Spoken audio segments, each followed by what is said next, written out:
প্রিয় শিক্ষার্থীবৃন্দ, এখন আমরা 16.2-এর 8 নম্বর অঙ্কটা করবো আমরা। হ্যাঁ, অনুশীলনের 8 নম্বর অঙ্কটা দেখো। 8 নম্বরটা কি বলা আছে? 16.2, তাই না? 16.2 8 নম্বর অঙ্কটা। 8 নম্বর বলা আছে একটি সামান্তরিকের ক্ষেত্রফল একটি বর্গক্ষেত্রের ক্ষেত্রফলের সমান, এবং এখানে সামান্তরিকের ভূমি দেওয়া আছে 125 মিটার এবং উচ্চতা দেওয়া আছে 5 মিটার। তাহলে এটা দেওয়া আছে, এগুলো তুলি আমরা। দেখো দেওয়া আছে কি বলতো, দেওয়া আছে আমাদের যে সামান্তরিকের ভূমি, সামান্তরিকের কি বলতো, সামান্তরিক ভূমি দেওয়া আছে কত বলতো, ভূমি দেওয়া আছে আমাদের 125 মিটার, এবং সামান্তরিক উচ্চতা কত আছে বলতে পারবা? উচ্চতা দেওয়া আছে 5 মিটার। তাহলে কি বলতো, কি বের করবো এখানে? সামান্তরিকের ক্ষেত্রফল বের করবা। তাহলে বলতো কি লেখা যায়? 125 গুণ 5 গুণ করে দাও। তাহলে 125কে তুমি 5 দ্বারা গুণ করো, তাহলে কত আসে বলতো? 125 গুণ হচ্ছে 5, ইসে গুণ করলে আসতেছে আমার 625, তাই না? 625 বর্গ মিটার। তোমরা কি এটা বুঝছো কীভাবে লিখলাম? দেওয়া আছে সামান্তরিক ভূমি দেওয়া আছে 125 আর উচ্চতা দেওয়া আছে 5, তাহলে সামান্তরিক ক্ষেত্রফল কী হয়? ভূমি গুণ উচ্চতা, তো ভূমি হচ্ছে 125 আর উচ্চতা হচ্ছে 5, গুণ করলাম 625।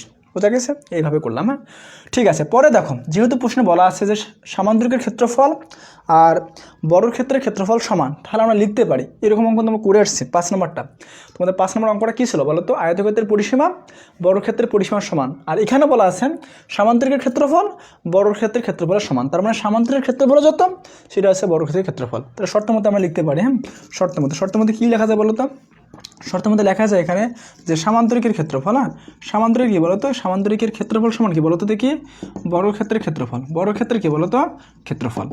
অতএব এখানে কি, অতএব লেখা যাচ্ছে যে বর্গক্ষেত্রে কী বলতো, বর্গক্ষেত্রের ক্ষেত্রফল কী লেখা যায় বলতো? 625 কি বলতো?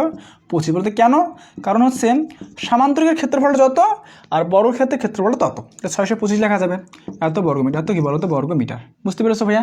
ঠিক আছে। এখন দেখো পরে কি আনতে বলছে আমাদের? পরে আনতে বলছে আমাদের এখানে বর্গক্ষেত্রের কর্ণের দৈর্ঘ্য। তার মানে এখন কিন্তু অঙ্কটা চেঞ্জ হয়ে গেছে, সামান্তরিক থেকে বর্গক্ষেত্র হয়ে গেছে। তাহলে আমরা এখন এই যে বর্গক্ষেত্রের ক্ষেত্রফল যে পাইলাম, এটাকে আমরা এখান থেকে কি আমার বর্গক্ষেত্রের কর্ণের দৈর্ঘ্যটা বের করবো। তো দেখো, তাহলে আমরা বর্গক্ষেত্রের কর্ণের দৈর্ঘ্য বের করতে হলে আমাদেরকে বর্গের এক বাহু বের করতে হবে, তাই না? তো দেখো এখানে যেহেতু আমাদের কি বর্গক্ষেত্রের ক্ষেত্রফল দেওয়া আছে, কত আছে বলো তো?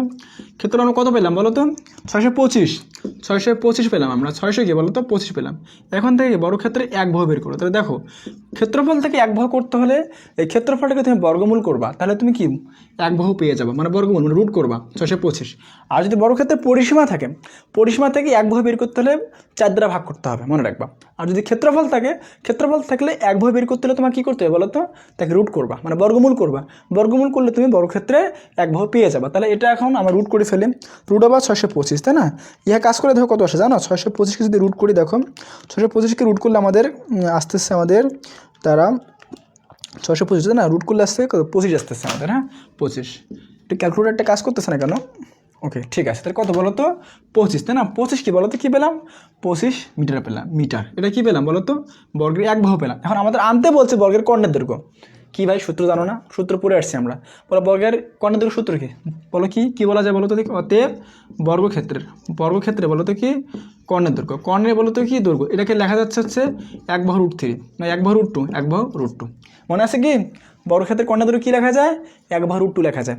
1/√2 লিখেছি। এখন 1 কত পাইছি? 25 পাইছি। তাহলে 25√2। হ্যাঁ, এটা আছে আনসার। তুমি এটা কাজ করে দিতে পারো একটু, 25√2 করে দাম। তাহলে কি 25√2, তাই না? √2, তাই না? 25√2, তাই না? √2 এটা রুট করে দাও। 25√2 যেটা হবে এটা আনসার।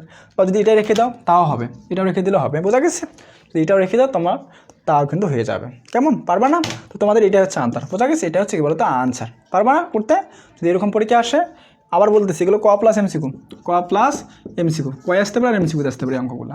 বোঝা গেছে ভাই? ঠিক আছে।